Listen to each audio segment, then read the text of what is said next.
सामूंग Faisalabad programme news night के साथ मैं हूँ आपका मेज़बान मोहम्मद बिलाल डोगर। अलाइड हॉस्पिटल फैसलाबाद में पहुँचे हैं। हमें एक शिकायत मौसूल हुई कि गैस्ट्रो के मरीज़ बढ़ते चले जा रहे हैं। हमने रुख किया अलाइड हॉस्पिटल का, तो यहाँ से मालूमात मिली कि 50% के करीब गैस्ट्रो के मरीज़ रोज़ की बुनियाद पर रिपोर्ट हो रहे हैं। वजूहात क्या हैं वो तो डॉक्टर साहिबान बताएंगे, लेकिन छोटी सी कोताही खाने पीने में गली मोहल्ले के ठेले ख़ास तौर पर इसकी वजूहात बन रहे हैं, क्योंकि हाइजेनिक चीज़ें जो हैं वो ना खाना हमारे लिए बाइस से बीमारी बनते हैं, और वो बीमारी इस हद तक बढ़ती चली जा रही है कि हम इसे मामूली से लेते हैं, फिर अस्पतालों पर बोझ बढ़ता है, और जो मरीज़ जिनको इलाज ज़्यादा ज़रूरी है वो निगलेक्ट होकर इसकी तरफ हम ज़्यादा तवज्जो देते हैं। फिर होता क्या है, ये सिर्फ ये नहीं है कि ये एक बीमारी है, बल्कि लाइफ थ्रेटनिंग बीमारी है।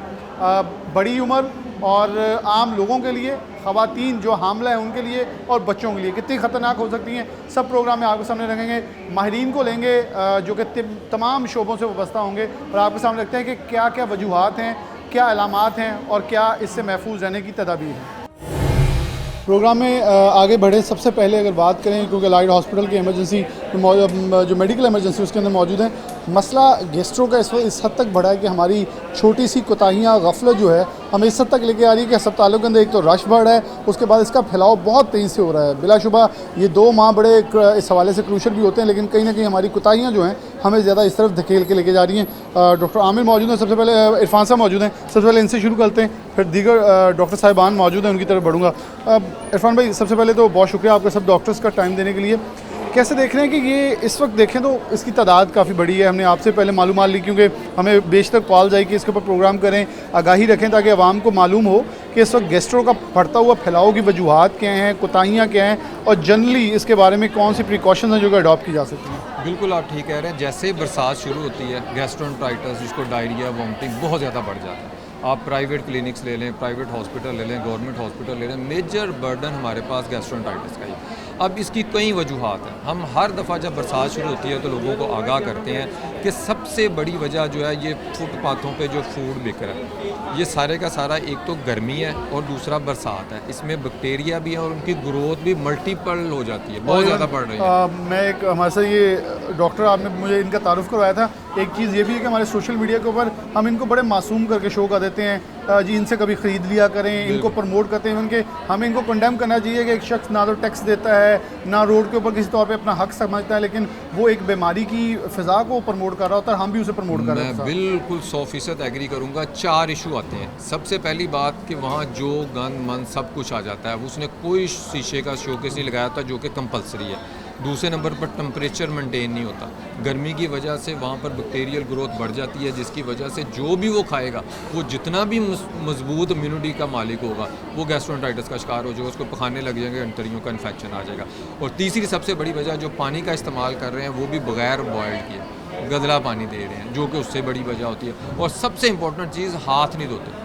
वो वाशरूम वहाँ पर मौजूद नहीं होता। वो शख्स जैसे भी वाशरूम एक प्लाट को यूज़ करेगा, उसके बाद हाथ नहीं धोएगा और उन्हीं हाथों से सर्व करेगा। ये 4 वजूहात हैं जिसकी वजह से गैस्ट्रोएंटेराइटिस बहुत ज़्यादा फैल जाता है। इसकी दूसरी वजह जो हम घरों में मोस्टली बहुत ज़्यादा खाना पका के उसको फ्रीज़ करते हैं, ताकि हमें डेली गर्मी में खाना ना बनाना पड़े, और उसको मुख्तलिफ डेज़ पे यूज़ करते रहते हैं। अब याद रखें कि लोड शेडिंग भी होगी, फ्रिज भी कई दफ़ा काम करना छोड़ सकती है, तो टेम्परेचर मेंटेन नहीं होगा। जब टेम्परेचर मेंटेन नहीं होगा तो उसमें बैक्टीरियल ग्रोथ बहुत ज़्यादा हो जाएगी, वायरल ग्रोथ हो जाएगी, और वो आपकी पेट की खराबियों का बायस बन सकते हैं। और सबसे अहम चीज़ जो मैं इस वक्त बताना चाहता हूँ, हमारे लोग इतने मासूम हैं कि वो पानी यूज़ करते हैं फ़िल्टर्ड प्लांट का, और वो समझते हैं कि ये फ़िल्टर प्लांट का है, हम महफूज हो गए, इसमें किसी किस्म का जरासीम नहीं है।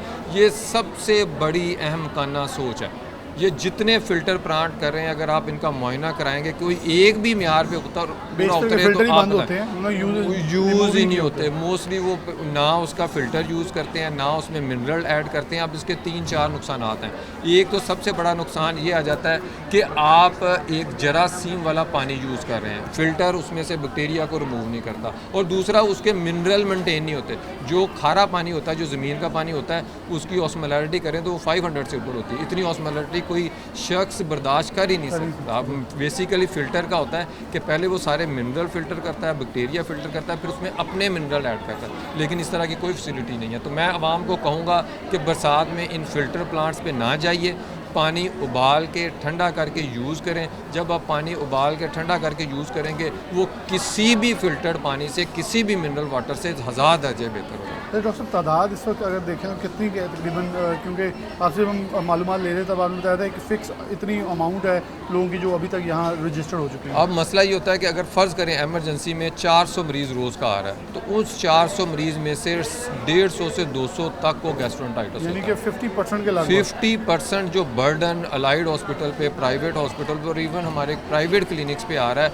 वो गैस्ट्रोएंटाइटिस का भी आ रहा है। उसमें ज़ाहिर बात है उसको किसी को शुगर का मसला भी है, ब्लड प्रेशर भी है। जब गैस्ट्रोएंटाइटिस होना है ना, उसकी शुगर भी अनकंट्रोल हो जानी, उसका ब्लड प्रेशर भी हो जाना है। गैस्ट्रोएंटाइटिस में सबसे बड़ा जो इशू होता है वो डिहाइड्रेशन होता है। अगर डिहाइड्रेशन और पेशेंट को शुगर और ब्लड प्रेशर है, उसके खुदा न खास्ता अगर एक दिन तक, सिर्फ एक दिन तक डिहाइड्रेशन रह जाए, उसका ब्लड प्रेशर लो रह जाए, उसके गुर्दे ख़राब हो जाते हैं और वो रीनल फेलियर में चला जाता है। तो आप अंदाज़ा लगाएं कि ये जो शुगर, ब्लड प्रेशर, जो CLD के, ये हेपेटाइटिस के मरीज़, इनमें कितना ख़तरनाक होता है। तो इसमें सबसे बड़ा नुकसान होता है डिहाइड्रेशन का, और एक ही काम करना होता है कि हाइड्रेशन मेंटेन करनी होती है। हाइड्रेशन मेंटेन कर लें तो गैस्ट्रोएंटाइटिस का मरीज़ जो है वो किसी भी पेचीदगी में नहीं जाएगा। बहुत शुक्रिया डॉक्टर साहब, बहुत ही मुफीद चीज़ें बताई। एक और डॉक्टर मौजूद हैं, तो ये डॉक्टर साहब ने जो तारुफ करवाया सोशल मीडिया के ऊपर, चले मैं आपको थोड़ा सा उसी हिसाब से कुछ सवाल करता हूँ कि हमारे देसी टोटके बड़े मशहूर हैं। अगर कुछ हो गया तो डॉक्टर पास जाना तो हम तकल्लुफ़ नहीं करते, उससे पहले गुड़ वाला पानी पिला दें, शक्कर वाला पिला दें, पता नहीं जो कुछ हो सकता है खुद ही महसूस कर लेते हैं। ये गर्मी के वजूहात हैं, खुद ही कर लेते हैं, अज्यूम ये कि कुछ ऐसा है। तो आप आवाम को क्या कहेंगे कि हम अगर कोई ऐसे सिम्टम्स आते हैं तो डॉक्टर्स को रुजू के कौन से सिम्टम्स के बाद किया जाना चाहिए, और इसकी प्रिकॉशन मैया जो है अडॉप्ट अर्ली कौन कौन सी की जा सकती है? जी, बिस्मिल्लाहिर्रहमानिर्रहीम, बहुत शुक्रिया। सबसे पहले तो आपने जो बात की है गैस्ट्रोएंटराइटिस की, उसके केसेस जो हैं वो बहुत ज़्यादा जो हैं वो आ रहे हैं हॉस्पिटल में। तो उसमें डॉक्टर इरफान साहब ने जो हैं वो काफ़ी बातें आपको बता दी हैं। उसमें 2-3 बातें ये हैं कि एक तो ये है कि अगर कोई आप लोग बाहर खाने पीने जाते हो तो कोशिश करें कि आप डिस्पोजेबल जो बर्तन हैं, कोई प्लेट कोई इस्तेमाल कर रहा है या कोई चम्मच इस्तेमाल कर रहा है, तो ट्राई करें कि आप जो है वो डिस्पोजेबल की डिमांड करें उनसे कि हमें जो है वो डिस्पोजेबल जो है वो बर्तन दिए जाएं खाने पीने के लिए। दूसरी बात यह है कि जो पानी है वो कोशिश करें कि जो मिनरल वाटर है किसी भी कंपनी का वो इस्तेमाल किया जाए ताकि जो है वो उससे भी बचा जा सके। और तीसरे नंबर पे ये है कि जो फ्रिज में से कोई चीज़ निकाल के दोबारा गर्म करके खाने वाली, इससे बड़ा नुकसान हो रहा है। अच्छा। और कोशिश करें कि जो भी खाना जो है वो अपने सामने पकवाएं और किसी भी किस्म का ताज़ा खाना खाएं, और कोशिश करें कि रीहीटेड कोई चीज़ जो है वो इस्तेमाल ना करें। ज़्यादा से ज़्यादा इस चीज़ का जो है आपको जो है वो सोचना चाहिए। और इसे आजकल क्योंकि डॉक्टर साहब जैसे बात की, बरसात के अंदर तो ज़्यादा मक्खी और ये जो जितने भी अगर देखें इंसेक्ट्स हैं, इनका ज़्यादा असर होता है, और इनकी चिपचिपाहट की वजह से सावन भादों के अंदर इनका ज़्यादा असरात तेज़ हो जाते हैं। बिल्कुल, इसमें जो है वो ज़्यादा इस चीज़ का सारा आ रहा है, मक्खियों का भी, और जरासीम जो है इस मौसम में बढ़ जाते हैं। और ख़ास तौर पे, और इसमें यह है कि फ्रिज का जो सफाई है वो तकरीबन वीक में एक बार ज़रूर करवाएं, क्योंकि फ्रिज में जो चीज़ें पड़ी होती हैं उसकी वजह से भी जो है वहाँ पे जरासीम जो है वो डेवलप होने लग जाते हैं। तो उसकी सफाई अच्छे तरीके से लाजमी करवाई जाए और इंसेक्ट किलर्स जो हैं वो इस्तेमाल करवाई जाएँ ताकि इन चीज़ों से बचा जा सके। इन चीज़ों से बचा जा सके। डॉक्टर साहब मौजूद हैं। अच्छा, एमरजेंसी के ऊपर वज़न पड़ने से, क्योंकि आप डॉक्टर साहिबान हैं, एक ड्यूटी है, एक इंसानी जो हिम्मत है वो एक हद तक होती है, लेकिन अगर 100 मरीज़ के बजाय 200 मरीज़ चेक करना पड़ेगा, डेफिनेटली वो प्रेशराइज होता है। तो आपको क्या लगता है एक डॉक्टर की कैपेसिटी कितनी मुतासिर हो रही है इस सब की वजह से? छोटी सी कोताही जो आवाम की, आम आदमी की है, वो इस हद तक बढ़ रही है कि हॉस्पिटल्स के ऊपर बर्डन बढ़ रहा है। जी बिल्कुल, आपने बिल्कुल ठीक कहा है। जैसे जैसे गैस्ट्रोएंटराइटिस के केसेस बढ़ते जा रहे हैं, उस तरह जो हमारी हॉस्पिटल की फैसिलिटीज़ हैं उसको भी अकॉर्डिंगली प्रोपोर्शनेटली राइज़ करना चाहिए। अगर एमरजेंसी में कैपेसिटी हमारी बेड्स की कोई 50 या 60 मरीज़ों की हो और 120 या 150 और डबल पेशेंट्स हमारे पास आ रहे हों, तो डेफिनेटली ये डाउन शो हो रहा है कि डॉक्टर्स को भी बहुत डिफ़िकल्टी फेस करनी पड़ती है। इवन हमें एमरजेंसी में एक्स्ट्रा स्ट्रेचर लगाने के बावजूद भी इसकी किल्लत और कमी महसूस होती है। तो ये जो है इसकी गवर्नमेंट की से रिक्वेस्ट भी है कि इसके अकॉर्डिंगली इसकी फ़ैसिलिटीज़ को, बेड्स की अवेलेबिलिटी को भी बढ़ाया जाए, क्योंकि जितनी भी हमें डिफ़िकल्टीज़ पेश होती हैं फिर अटेंडेंस के साथ भी काफ़ी ज़्यादा फिर हमें जो है वो कन्फ्लिक्ट्स आते हैं। तो एक मैं इसमें एक और बात का इजाफा करना चाहूँगा। आपने पहले कॉम्प्लिकेशंस की बात की थी कि जब एक्यूट गैस्ट्रोएंटेराइटिस होता है तो जिस्म में से पानी की मिकदार बहुत ज़्यादा कम हो जाती है, जिसकी अलामात क्या हैं जो कि एक आम बंदा, आम इंसान घर में देख कर पहचान सकता है। तो सबसे पहले शदीद सर में दर्द का होना, गनूदगी का आना, शदीद थकावट और कमज़ोरी का महसूस होना, और जिसे हम अक्सर आम उर्फ़ आम में कहते हैं कि मरीज़ चलने फिरने से भी कासिर हो जाता है, उठना बैठना उसके लिए मुश्किल हो जाता है, बार बार वॉमिटिंग आ रही है, बार बार उसको लूज़ स्टूल्स और लूज़ मोशंस पास हो रहे हैं। तो इस वजह से आपकी के गुर्दों पे सबसे ज़्यादा असर होता है। और आप हमारे केसेस देख सकते हैं कि हम बेतहाशा केसेस एमरजेंसी में वो डील कर रहे हैं जो हमारे पास गुर्दे फेल होने की वजह से आते हैं, और उसकी जो सिंगल एक कॉज होती है, उसकी जो वजह होती है वो यही गैस्ट्रोएंटेराइटिस होता है। ठीक, मैं डॉक्टर साहब और मौजूद हैं, आप भी थोड़ा सा आगे आ जाएं। अच्छा, इन्होंने गुर्दे फेलियर का बड़ा एक सेंसिटिव चीज़ होती है। डेफिनेटली एक छोटी सी कोताही एक बहुत बड़े मेजर आपको नुकसान की तरफ लेके जा सकती है, जिसके बाद अगला इंजाम क्या हो सकता है वो तो एक बड़ा ख़तरनाक होगा। और हम अमूमन इन बीमारियों को जो कि हमारी रूटीन की बनी होती हैं, हर बरसात में आ जाती है, लेकिन बड़ा नॉर्मल लेते हैं, हो क्या रहा है उसकी तादाद हर आने वाले साल में इंक्रीज़ हो रही है। जी बिल्कुल, डॉक्टर साहब ने बिल्कुल सही बात बताई है। इसमें ना एक चीज़ बड़ी ज़रूरी है कि एक तो वैसे ही गुर्दों के पेशेंट्स बढ़ते जा रहे हैं ड्यू टू डायबिटीज़, हाइपरटेंशन, और हम लोगों ने पिछले कुछ सालों में ट्रेंड देखा है कि ये जो रीनल फेलियर के गुर्दों के पेशेंट्स हैं ये इतने ज़्यादा मल्टीप्लाई हो गए हैं कि अब तो डायलिसिस भी उनके लिए बड़े मुश्किल और बड़े उनके लिए ना टाइम का इशू और हर चीज़, ये कॉम्प्लिकेशन इस तरह से डेवलप कर रही हैं कि यंग पेशेंट जिसको कोई मसला नहीं है, एक दफ़ा पेट ख़राब हुआ है, अगली दफ़ा वो हमारे पास रीनल फेलियर के साथ प्रेजेंट कर देते हैं। ये डॉक्टर साहब एक और मुझे तो एक चीज़ बाकियों ने बताई, लेकिन मैं चाह रहा हूँ मैं नाज़रीन को थोड़ा क्लियर कर दें कि फ़ौरन देसी टोटके कौन कौन से ज़्यादा ख़तरनाक इस वक्त साबित हो रहे हैं, उनके मुतबादिल कौन सी छोटी छोटी कोशिश जो है मरीज़ को स्टेबल करके हॉस्पिटल ले जाने के लिए, डॉक्टर के ले जाने के लिए मुमकिन है, जिसको ज़रूर करना चाहिए। बिस्मिल्लाहिर्रहमानिर्रहीम। ये जो सारी डॉक्टर साहिबान ने बातें की हैं, इसमें मैं ये चीज़ें ऐड करना चाहूँगा कि जो भी बीमारी होती है इसमें सबसे पहले बीमारी से बचने के लिए प्रिवेंटिव मेजर्स, आपको बीमारी से बचने के लिए आप घर में अगर कुछ करना चाहते हैं तो आपको एजुकेशन होना चाहिए कि प्रिवेंटिव मेजर्स क्या हैं। प्रिवेंटिव मेजर्स में जैसा कि बाहर के खाने खाना, बाहर के खानों से अवॉइड करें, गंदी चीज़ें स्पेशली मक्खियाँ जिस पे बैठती हैं, ठीक है, सफाई का ख्याल नहीं रखा जाता, उनसे अवॉइड करें। और जो अनचेक्ड ट्रीटमेंट प्लांट्स होते हैं पानी वाले, इनको आप अवॉइड करें, घर में उबाल के पानी पिएं। उसके अलावा बाकायदगी से हाथ धोएं, ठीक है, इन चीज़ों का आप ख्याल रखें तो ये आपकी प्रिवेंटिव मेजर्स में आ जाता है। इसके बाद अगर आपको बीमारी हो जाती है तो उस सूरत में आप घर में क्या कर सकते हैं और कब आपको डॉक्टर के पास जाना चाहिए, ये मरीज़ की एजुकेशन में हमें शामिल करना चाहिए। तो जब आपको बीमारी हो जाए तो सबसे पहला जो आपने घर में टोटका करना है वो ORS है। ORS पिलाएं, बच्चा हो बड़ा हो, आपने पानी की कमी, क्योंकि ये ऐसी बीमारी है जो मोस्ट ऑफ द टाइम हमारे पास वायरल इन्फेक्शन के साथ आती है, तो इसमें आप कोई एंटीबायोटिक यूज़ करने की बजाय, कोई एंटीपायरेटिक्स इस्तेमाल करने की बजाय सबसे पहले हाइड्रेशन स्टेटस उसका मेंटेन करें। अगर हाइड्रेशन स्टेटस मेंटेन कर लेते हैं 90% तक आप घर में मरीज़ को ट्रीट कर सकते हैं। उसके बाद जो सपोर्टिव मेडिसिन देनी होती है उसके लिए आप अपने डॉक्टर से रजू करें। मसला ये आता है कि क्योंकि हमारे पेशेंट्स की, हमारे घर लोगों की एजुकेटेड नहीं होते हैं, एजुकेशन नहीं होती, ना उनको प्रिवेंटिव केयर्स का पता होता है, ना इनिशियल ट्रीटमेंट का पता होता है, तो जिसकी वजह से पेशेंट की 90% जो है वर्कलोड हॉस्पिटल्स पे बढ़ता है। हॉस्पिटल पे वर्कलोड बढ़ने की वजह से वो पेशेंट्स जिनको डायर नीड होती है ट्रीटमेंट की, वो इग्नोर होते हैं, और इस तरह के पेशेंट जो हैं वो ओवरऑल आपके जो फैसिलिटीज़ हैं उनको कंप्रोमाइज़ करते हैं, ठीक है। सो सबसे बड़ी बात यही है कि आप प्रिवेंटिव मेजर्स का और घरेलू टोटकों में हाइड्रेशन स्टेटस में बेहतर करें। इसके अलावा अगर आपको ज़रूरत है तो आप डॉक्टर को चेक करवाएं, बजाय इसके कि आपको एक्स के पास जाना, जिनमें आपके हकीम, उसके अलावा होम्योपैथिक वाले और जो मेडिकल स्टोर्स वाले आ जाते हैं जो गैर ज़रूरी मेडिसिन देते हैं, उनकी कम्प्लिकेशंस होना शुरू हो जाती हैं, स्पेशली इन केसेस में जिनको रोक आप सिर्फ एक ट्रीटमेंट से कि आप हाइड्रेशन बेहतर कर लें, ठीक है। और मेडिकेशन की 90% केसेस में कोई ज़रूरत आपको होती ही नहीं है। और अगर आपका केस आपको लगे कि वो अलामात आ रही हैं जिनमें आपको चेक करवाना चाहिए, तो उन अलामात का पता होना चाहिए, जिसके अंदर आँखों का अंदर धुंस जाना, बच्चे का या बड़े का नढाल होना, अपने पाँव पे वज़न ना आना, बहुत ही ज़्यादा दिन में 10 से 12 दफ़ा वॉशरूम जाना या उल्टी आना, ये सारी अलामत क्या करती हैं? पानी की कमी। ORS सबसे पहला हल है। अगर ORS से बेहतरी नहीं आती, अपने डॉक्टर से रजू करें, वो आपको इंजेक्टेबल मेडिसिन स्टार्ट करवाए या वो आपकी ट्रीटमेंट के अकॉर्डिंग आपको लेके चले, बजाय इसके कि आप घर में देसी टोटके इस्तेमाल करके मरीज़ की हालत ख़राब करें और उसके बाद मरीज़ को कम्प्लिकेशन के साथ डॉक्टर के पास लेके आएँ, जो कि फिर ट्रीट करना मुश्किल हो जाता है। बहुत शुक्रिया डॉक्टर साहिबान, आप चारों का बहुत शुक्रिया।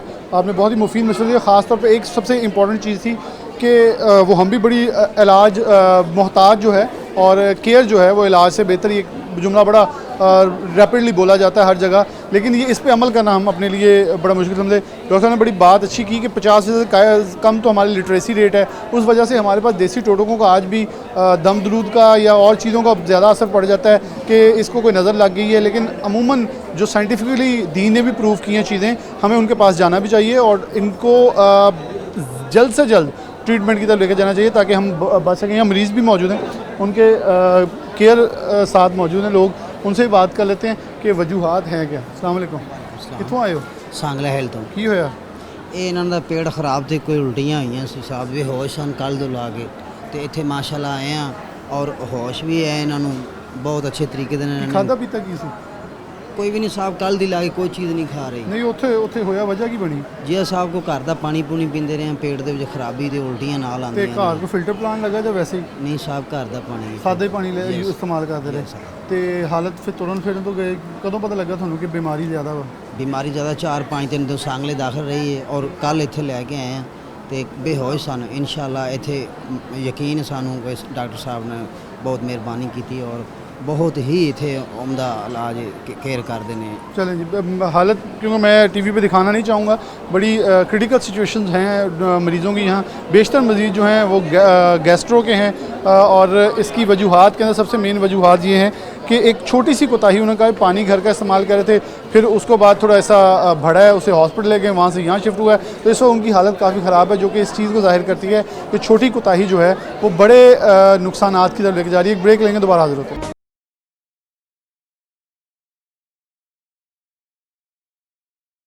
वेलकम बैक नाज़रीन, दोबारा से प्रोग्राम के अंदर खुशामदीद कहते हैं। जब हमने सबसे पहले गेस्ट्रो के ऊपर बात की है तो मर्कज़ी जो मरीज़ या एक जनरल उसके क्या क्या अफेक्ट्स हो सकते हैं, क्या क्या वजूहात हैं, वो सामने रखी। तो अब फ़ीमेल ख़ास तौर पर ख़वातीन के लिए हमारे फीमेल डॉक्टर्स भी मौजूद हैं। बहुत शुक्रिया आप तीनों का वक्त देने के लिए। अच्छा, सबसे पहले आपसे आगाज़ कर लेते हैं कि आप क्या समझते हैं फ़ीमेल हाउस होल्ड वुमेन और ख़ास तौर पर इस वक्त क्योंकि प्रेग्नेंट औरतों का बड़ा ज़ोर होता है और हस्पतालों में इस वक्त रश बहुत है, हम नीचे से गुजर के आ रहे थे, इस वक्त कमो बेश जो है वो 400-500 जो है वो गायनी के बाद ख़वातीन मौजूद थी वार्ड के, तो ये तो बहुत बड़ी तादाद है। तो क्या इनके ऊपर भी कोई गेस्ट्रो के इफ़ेक्ट्स आ सकते हैं, उससे बेबी जो है वो भी मुतासिर हो सकता है? इसके ऊपर थोड़ा रोशनी डालो। जी, जो गैस्ट्रोएंटराइटिस है ये फ़ीमेल्स में तो बहुत कॉमन है, मतलब प्रेग्नेंट फ़ीमेल्स में, और उसके अंदर तो वो ज़्यादा ख़तरनाक इसलिए होता है क्योंकि वो फ़ीटस को भी नुकसान पहुंचा सकता है। तो जो प्रेग्नेंट फ़ीमेल्स हैं उनको तो ज़्यादा ख्याल करना चाहिए और उनको जल्दी मेडिकल एडवाइस लेनी चाहिए, क्योंकि उसके अंदर वो इलेक्ट्रोलाइट इम्बैलेंसेस होते हैं, डिहाइड्रेशन जो फ़ीटस को अफेक्ट करती है। तो जब वो फ़ीमेल्स जाके डॉक्टर ओपिनियन जल्दी लेंगी, पता चलेगा कि वायरल है या बैक्टीरियल है, वो उन्हें बताएंगे, तो उस हिसाब से उन्हें ट्रीट किया जाएगा। जो क्वैक्स वगैरह होते हैं वो उनको इस तरह की ड्रग्स दे देते हैं जो फीटोटॉक्सिक होती हैं, जो उनके लिए बिल्कुल ठीक नहीं होती। तो फीमेल्स में आजकल तो वैसे भी बहुत कॉमन है, तो उनको जल्दी मेडिकल एडवाइस लेनी चाहिए। बहुत बड़ी वजह कि हमारी जो ये प्रेग्नेंट ख़वातीन है गली मोहल्ले के क्लिनिक्स पे जैसे हाँ हमने जी। क्वैक्स का जिक्र किया, डॉक्टर बेशक वहाँ कोई MBBS रात को जाकर बैठता है लेकिन फ़ौरन रजू कर लेते हैं, और ख़ासतौर पर हमारे लिटरेसी रेट कम होने की वजह से जी, जी। जो बड़े हैं वो भी यही मुतासर कहते हैं कि वो डॉक्टर के हाथ में शफा है मोहल्ले का, ये इससे पूछ लें। जी। तो ये कितना ज़्यादा ख़तरनाक हो सकता है, क्योंकि अभी तादाद देखें तो डॉक्टर साहब बता रहे थे कि 50% गेस्ट्रो के मरीज इसका हॉस्पिटल रिपोर्ट हो रहे हैं, जो डेफिनेटली इस चीज़ का सबूत है कि मोहल्लों से गलियों से केयर प्रॉपर नहीं है तो यहाँ पहुँच रहे हैं। जी, बस उनको इस बात का पता नहीं है, लिटरेसी रेट जो आपने बात की वही कम है, और उनके लिए शायद अप्रोच ईजी होती है उनकी, और वो चले जाते हैं उनके पास। और एक तो वो स्टीरॉइड्स वगैरह दे देते हैं जिनसे वो जल्दी आराम आ जाता है, तो वो उन्हीं के पास जाते हैं, लेकिन वो नहीं ठीक उनके लिए। उनके लिए ठीक है। बस आप क्योंकि हमारी बहुत सारी फीमेल जो हैं बेटियाँ बहुत इस वक्त कॉलेजेस भी जा रही हैं, कॉलेजेस खुले, यूनिवर्सिटियाँ खुली हैं, तो एकदम से रश जो है स्कूल कॉलेज यूनिवर्सिटियों में शुरू है, तो वहाँ जो स्टूडेंट हैं फीमेल, उनके लिए आप क्या सजेस्ट करेंगे? नहीं, यही है कि छोटे लेवल से स्टार्ट किया जाए ना, स्कूल्स में, कॉलेजेस में, यूनिवर्सिटीज़ में रिसर्चेस की जाएँ, वहाँ पे जगह जगह पे जाया जाए, जाकर लोगों को सिखाया जाए ताकि क्वैक से सेफ होके डॉक्टर्स के पास आया जाए। यही है, इसी तरह ही हम क्योंकि हमारे बच्चे वो स्कूल तो जा रहे हैं, उन्हें मालूम जी। है, लेकिन गैस्ट्रो के अंदर आप क्या उन्हें रिकमेंड करेंगी कि स्कूल के अंदर डेंगू की अवेयरनेस कैंपेन हो जाएगी? हाँ, सफाई की कंपेन्स होगी? होनी चाहिए ना, छोटे लेवल से स्टार्ट करना चाहिए, स्कूल लेवल पे, कॉलेज लेवल पे, यूनिवर्सिटी लेवल पे, ऐसे ही जाके सिखाया जा सकता है लोगों को। अवेयरनेस की ज़रूरत है ज़्यादा से ज़्यादा। अगर हम इसमें लें तो ज़्यादातर आपने डॉक्टर से पानी और खाने का जी। बताया, तो वहाँ कैफेज होते हैं, पानी के लिए टैंकियाँ पानी की होती हैं, जी। तो आप इंस्टीट्यूशंस को क्या मशवरा देती हैं एजुकेशनल? ये है कि बच्चों की हाँ कि पानी का मतलब जैसे है कि स्कूल लेवल पे भी पानी साफ़ सुथरा होना चाहिए, क्लीननेस का ख्याल रखना चाहिए, बच्चों में इसकी ज़्यादा से ज़्यादा अवेयरनेस होनी चाहिए। ये स्कूल लेवल से स्टार्ट करना चाहिए सब कुछ। आपकी क्वेश्चन भैया इसकी क्या बता सकती हैं ख़वातीन जो हमारे नाज़रीन देख रही हैं इस वक्त, ख़वातीन उनको क्या रिकमेंड करेंगे, कौन कौन से सिम्टम्स हैं, अगर वो आपको ज़ाहिर होते हैं तो आपको डॉक्टर से रजू करना चाहिए गैस्ट्रो के लिए? देखिए, ख़वातीन को जो ख़ुसूसी घरेलू औरतें हैं उनको इस बारे में इतनी मालूमात नहीं होती, तो उन्हें एक तो आप मीडिया के थ्रू हम ये कोशिश करते हैं कि वो अपना मैसेज हम उन तक कन्वे करें कि वो अपनी डाइट का ख्याल रखें, हाइजीनिटी को प्रॉपर इंश्योर करें, ठीक है। और इसके अलावा साफ़ पानी ये बहुत ज़रूरी है, ठीक है। पीने का साफ़ पानी हो तो गैस्ट्रो इससे भी बहुत ज़्यादा फ़ायदा है। और जब हम रोज़मर्रा की चीज़ें इस्तेमाल करते हैं इसमें भी सफाई का जो ख़ुसूसी ख्याल रखना चाहिए, क्योंकि अपने घर से ही अगर हम शुरू करें, एक घर शुरू करें, 2 घर शुरू करें, तो इसी से ही बहुत ज़्यादा गैस्ट्रो जो है कंट्रोल हो सकता है। तो अगर एक ख़वातीन में अगर वो एक बंदा इसको कंट्रोल करे तो पूरे ख़ानदान की सेहत की ज़मानत देता है। अच्छा, एक चीज़ डॉक्टर साहब ने बताई कि हमें बड़ा तासुर मिलता है जी, फिल्ट्रेशन से पानी आया तो साफ़ ही होगा डेफिनेटली, तो अमूमन ना तो फिल्टर काम जी, कर जी, रहे होते हैं, जी। तो सफाई नहीं उनकी मुमकिन हो रही होती, और ख़वातीन जो घर बैठी उनको ये पता कि शौहर ने, भाई ने, बाप ने पानी साफ़ ला के दे दिया है, वो विदाउट किसी डिक्टिविटी के ये काम देखिए, ये ऐसे ज़रूरी नहीं है कि फ़िल्टर का पानी बिल्कुल साफ़ हो। आजकल इतनी पाइपलाइंस की कंटेमिनेशन होती है, लीकेज होता है, तो इसलिए आप फ़िल्टर के पानी को बिल्कुल ये स्टैंडर्ड ना समझें। उसके अलावा आप अपने घर में फ़िल्टर इंश्योर करवा लें, ये ज़्यादा बेहतर है कि आप बॉयल करें पानी को, और अपनी और फैमिली की सेहत का ख्याल आपने ही रखना है। तो फ़िल्टर कोई स्टैंडर्ड नहीं है, लेकिन अगर आप खुद पानी को बॉयल करें और उसको देखें, और खुद पानी अपने घर के पानी को भी आप टेस्ट करवाया करें कि उसकी pH क्या है, ये भी बहुत ज़रूरी है आजकल।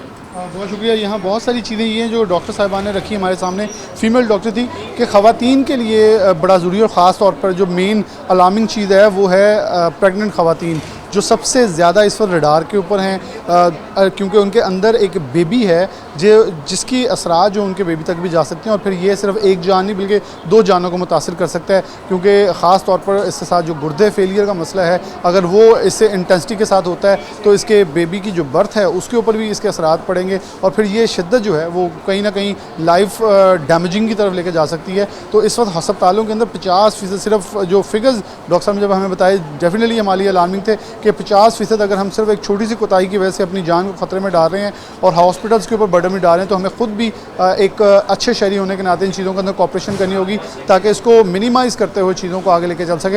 यहाँ एक ब्रेक लेंगे, ब्रेक बाद हमारे साथ रहिएगा। बच्चों के लिए बहुत कुछ ज़रूरी है, उसको आपको बच्चों की वार्ड की तरफ लेके चलेंगे, वहाँ क्या कौन सी चीज़ें ज़रूरत है उधर लेके चलेंगे। एक ब्रेक लेते हैं, दोबारा हाजिर होते हैं।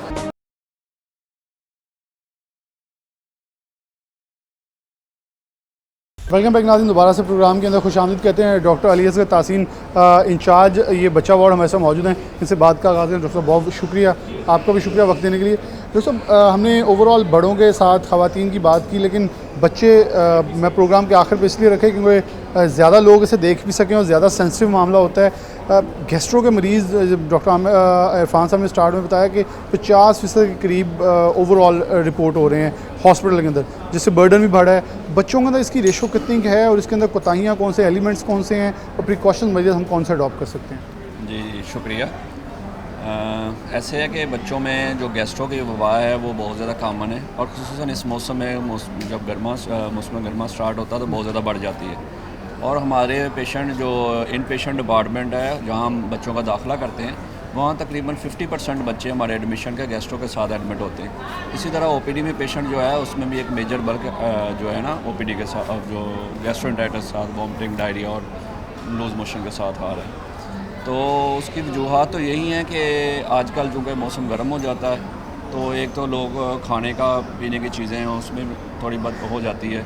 और सबसे बड़ा बात जो वो पानी की है, तो पानी जो है लोग वो साफ़ सुथरा नहीं पीते, तो वो पानी सीवरेज से मिक्स भी हो सकता है, पानी गंदा भी हो सकता है। तो उसकी पानी का नाकस जो पानी होता है वो गैस्ट्रो की बीमारी पैदा करता है। वो ना सिर्फ गैस्ट्रो करता है, उसके साथ बाकी और भी बीमारियाँ जैसे कॉलरा है, जैसे टाइफाइड है, वो बीमारियाँ भी इसके साथ, या डिसेंट्री है, वो भी इसके साथ आ जाती हैं। अच्छा, बच्चा क्योंकि बड़ा होता है वो थोड़ी सी अपनी इलनेस या कोई माजूरी बता भी सकता है, लेकिन बच्चा इसको जाहिर नहीं कर पा रहा होता है, तो उसके कौन से एलिमेंट्स होंगे जो कि हमारे देखने वाले नाज़रीन जो पेरेंट्स हैं उनके लिए फ्रूटफुल हो सकते हैं? अगर बच्चा जो है वो उसको वॉमिटिंग और डायरिया हो रहा है, और बच्चा निडाल हो रहा है, और बच्चा बार बार उल्टी कर रहा है, या बच्चे का जो पेशाब है वो कम कर रहा है बच्चा, तो पेरेंट्स को चाहिए कि वो फ़ौरन हॉस्पिटल की तरफ आएँ, वो घर में ना बैठें। और जैसे ही बच्चे को वॉमिटिंग डायरिया स्टार्ट हो तो पेरेंट्स को चाहिए घर में नमकोल ORS जो होता है वो मिल जाता है, वो ORS बनाएं और बार बार बच्चे को ORS पिलाना शुरू करें ताकि पानी की कमी ना हो। और बच्चों को कोशिश करें कि साफ़ सुथरी चीज़ खिलाएं, पानी उबाल के इस्तेमाल करें। छोटा बच्चा है तो उसको मदर फीड पे कोशिश करें, शुरू से मदर फीड पे रखें, माँ का दूध पिलाएं। और अगर 6 माह से बच्चा बड़ा है तो उसको केला, दलिया, चावल, अंडा वगैरह वो चीज़ें शुरू करें। तो इससे ये तो अगर वो बच्चा समझें कि अब उस माँ बाप समझें कि अब इस कंडीशन से भी बच्चा निडाल हो रहा है या इम्प्रूव नहीं कर रहा है, या उसकी आंखें डूब गई हैं, या वो बिल्कुल नहीं खा पी रहा है, या खून आ रहा है पखाने में, तो वो फिर फ़ौरन हमारे पास हॉस्पिटल में आए। इसमें डॉक्टर साहब कोई लाइफ डैमेजिंग एलिमेंट या अलार्मिंग एलिमेंट तो नहीं है कि अगर ये थोड़ा शदीद हो तो इस तरफ भी लेके जाया जाए? हाँ जी, अगर इसकी पानी की बहुत ज़्यादा कमी हो जाए, वॉमिटिंग डायरिया के साथ बहुत ज़्यादा वाटर का लॉस हो जाए, तो पेशेंट जो है उसका ब्लड प्रेशर नीचे चला जाता है, जिसको हम अपनी ज़बान में शॉक कहते हैं। जब पेशेंट शॉक में चला जाता है तो फिर उसके गुर्दे भी उस काम करना छोड़ जाते हैं, गुर्दे भी बैठ सकते हैं, और उस शॉक की वजह से उस बच्चे की डेथ भी हो सकती है। तो इसको टाइमली देखना और उसको टाइम पे हॉस्पिटल में आना, इससे हम उसकी मॉर्टेलिटी से बच सकते हैं। बहुत शुक्रिया। एक और डॉक्टर हमारे साथ मौजूद हैं। अस्सलाम वालेकुम।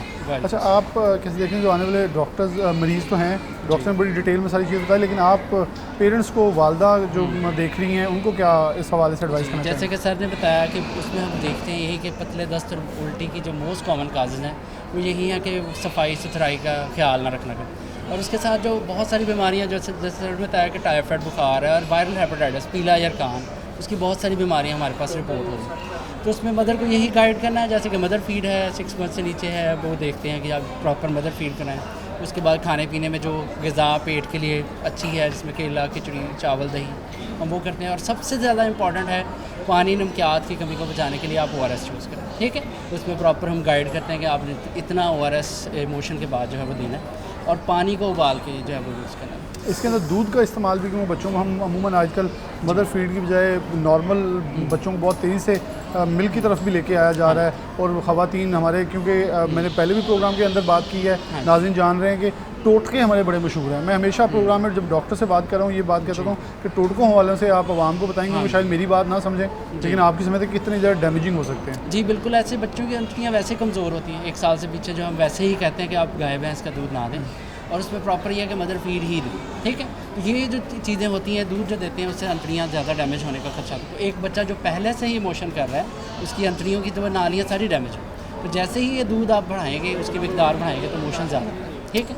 उसमें ये चीज़ें ये चीज़ हो सकती है। हसन ज़रा दिखा दें, ये बच्चे जो हैं वार्ड के अंदर ऐसी चीज़ें मौजूद हैं और ऐसे बच्चे मौजूद हैं जो गैस्ट्रो के मुतासरा जो हैं वो बच्चे नज़र आ रहे हैं। और बड़े सेंसिटिव मामला इसलिए कि एक बच्चा जो ख़ुद बोल नहीं सकता, खा नहीं सकता, पी नहीं सकता, अच्छा बुरा बता नहीं सकता, वहाँ वालिदैन के ऊपर ज़िम्मेदारी ज़्यादा आ जाती है। लेकिन अगर पेशेंट्स देखें तो उनकी तादाद भी जो है इस हवाले से बढ़ती चली जा रही है। तो डॉक्टर साहब मौजूद हैं, मैं उन्हीं के पास चलता हूँ कि उनसे इस हवाले से जो है वो मालूमात ले लें कि बच्चे। अस्सलाम वालेकुम।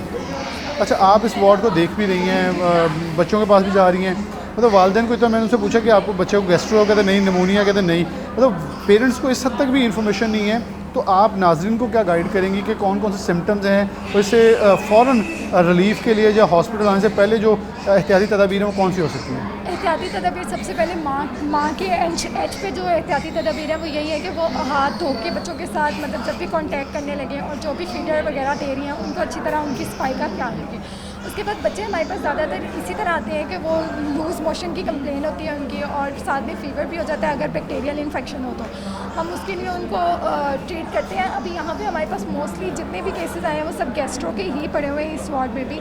तो उसमें एज यही है कि सफाई का ख्याल नहीं रखा जाता, तो ये वबा है। और फिर पानी का इस्तेमाल जो है, जो पानी है वो गंदा इस्तेमाल कर लेते हैं। बच्चों के लिए यही है कि उबाल के उन्हें पानी दिया। क्योंकि अभी वो माँ ने भी कहा, एक उन्होंने कंपनी का नाम लिया, लेकिन क्या कंपनी के पानी की एक्सपायरी डेट जब कोई ऐसी होती है, क्योंकि अमूमन हमारे दुकानदार बाहर धूप में रख देते हैं, जैसे धूप पड़ने से पानी ख़राब हर उसकी बंदा कंपनी का पानी इस्तेमाल भी नहीं कर सकता। और हमारी सेटिंग पे आने वाले मोस्टली जो पेशेंट होते हैं वो अफोर्ड नहीं कर सकते। वो हमसे अक्सर मिस इंटरप्रेट कर देते हैं कि हम बोतल का पानी ही इस्तेमाल करें, हम कंपनी का पानी इस्तेमाल। हम सबसे बेहतर जो उनको पानी इस्तेमाल करने का कहते हैं वो ये कि उबाल के इस्तेमाल करें, और वो चीपर भी है, ना किसी को बोझ भी नहीं, और ना ही किसी। और दूसरा आपका बिल्कुल सिक्योर हो जाता है कि आपने उबाल लिया और पानी साफ़ है और अब आप बच्चे को दे सकते हैं, और वो पानी बच्चे को मसला भी नहीं करता। बहुत शुक्रिया। ये बहुत खूबसूरत बात डॉक्टर साहब ने की कि महंगा पानी ख़रीदना इलाज नहीं है, बल्कि आप कोई भी पानी लेके उसे अच्छी तरह से उबाल लें, बॉईल कर लें, उसके तमाम जरासीम जसूमें जो मर जाएंगे, जरासीम जो हैं अफेक्ट्स कर सकते हैं वो मर जाएंगे। तो उससे फ़ायदा ये होगा कि पानी साफ़ शफाफ हो जाएगा, ना तो आपको महंगा ख़रीदना पड़ेगा, और ना ही आपकी जहन में ये जो चीज़ है कि फ़िल्टर्ड पानी जो है वो बड़ा अच्छा है। तो उस पर डॉक्टर्स ने पूरे प्रोग्राम के अंदर बड़ी तफसील से गुफ्तगू की है, बच्चे ख़ास तौर पर। और जो ये लाइफ थ्रेटनिंग है कि अगर इसे शिद्दत इख्तियार की जाती होती है तो ये लाइफ थ्रेटनिंग हो सकता है, और ये खुदा न खास्ता बच्चे की मौत की तरफ भी लेकर जा सकती है चीज़ को। लेकिन हमें इससे टोटके नहीं, फिर से प्रोग्राम के आखिर पर कहूँगा, देसी टोटकों से बचें, डॉक्टर्स के पास जाएं। ये मेडिकली पढ़ के इसलिए बैठे हैं ताकि आप लोगों को गाइड कर सकें और आपकी जान और माल की हिफाजत के लिए आपको बेहतर एडवाइस जो कर सकें। इसी के साथ प्रोग्राम न्यूज़ नेट से जा दीजिए। अल्लाह हाफ़िज़।